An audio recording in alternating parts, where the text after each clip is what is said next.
बाहो कुमुरुपादावत्येते स्वाहा ब्राह्मणो सुखमासी बाहुराजन्याकृतव्यामो शुद्रो वजाय स्वाहा ओम सर्वदा सर्वकामाधारात्माय नमो नमः स्वाहा आधार रूपे संयुक्त संप्रज्ञ संविचारनादानि चित्तं देवी रुद्रो संप्रजात्माय नमोस्ते स्वाहा।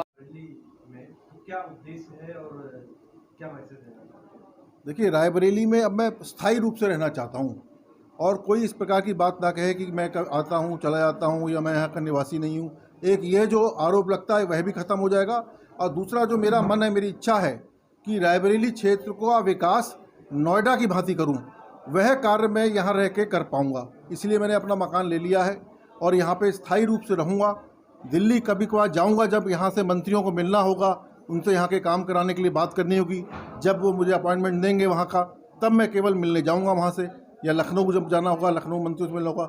मैंने बहुत काम कर लिया, अपने लिए बहुत धन अर्जित कर लिया, अपना प्रैक्टिस कर ली बहुत। अब मैं रायबरेली वासियों की सेवा करना चाहता हूँ, इस क्षेत्र का पूरा विकास करना चाहता हूँ, जिस विकास को यहाँ पे 25-30 साल पहले हो जाना चाहिए था। जो विकास यहाँ पे नहीं हुआ, जो इसके साथ में एक तरीके से बड़े बड़े लोग यहाँ से रहे सांसद, और जो रायबरेली को मिलना चाहिए था वो नहीं मिला, वो मैं दिलाने की मैंने प्रण किया है।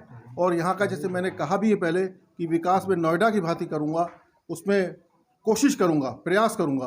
और मगर मैं सोचता हूँ कि अगर मैं कोशिश और प्रयास करूँगा तो मुझे सफलता मिलेगी, क्योंकि भारतीय जनता पार्टी की जो सरकार है, जो भी हमारे मंत्री हैं, वह भी देश सेवा के लिए ही कार्य कर रहे हैं। और कोई भी बात मैंने देखा कि उनके सामने रखी जाती है, कोई कमी लाई जाती है, कोई जनहित की बात की जाती है, तो वह उसको तुरंत कार्य करते हैं। जैसे रेलवे के काम थे, 10 काम मैंने दिए, 10 के 10 काम उन्होंने कर दिए।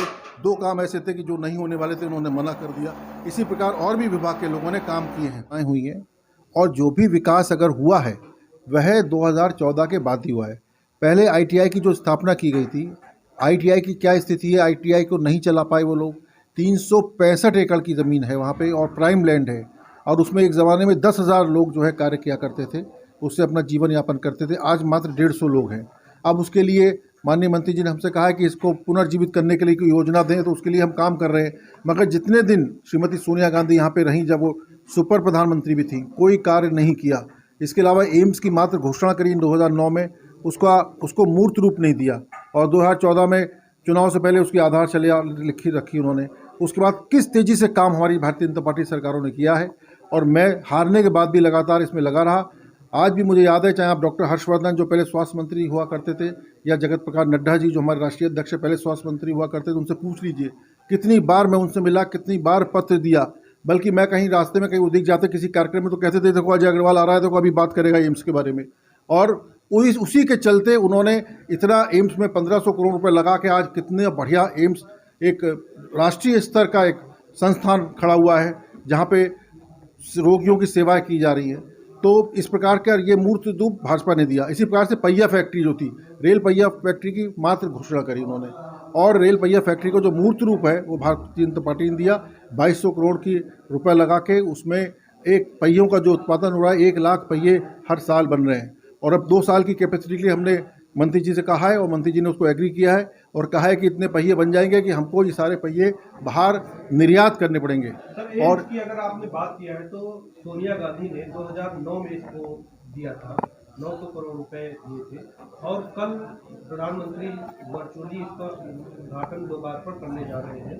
तो ये 2 बार का लोगों के दिमाग में एक कंफ्यूजन है कि 2 बार का उद्घाटन नहीं, रुपया नहीं दिया था उन्होंने, मात्र घोषणा की थी। रुपया तो सारा भारतीय जनता पार्टी ने की सरकार ने दिया है।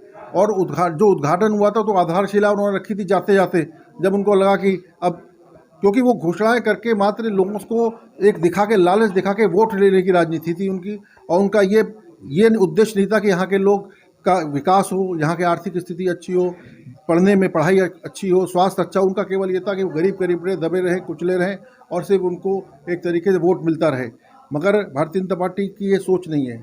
वो सबका साथ, सबका विकास का साथ लेके चलते हैं। और उन्होंने जिस प्रकार से विकास किया है रायबरेली का, और मेरा भी अब ये मानना है, मैं इसीलिए यहाँ पे आया हूँ कि मैं अब स्थायी रूप से रहूँगा रायबरेली में, मैं दिल्ली कभी कभी जब जाऊंगा, जब मंत्री लोग मेरे को समय देंगे, यहाँ के विकास की बात करने के लिए जाऊंगा। इसी प्रकार से लखनऊ तभी जाऊंगा जब लोगों से मिलना होगा, और यहीं रुक के मैं यहाँ के विकास करूंगा, और यहाँ नोएडा की तरह इस रायबरेली क्षेत्र को, रायबरेली ज़िले को विकसित करूंगा। और आगे आने वाले समय में रायबरेली देश का एक बहुत ही विकसित जिला होगा।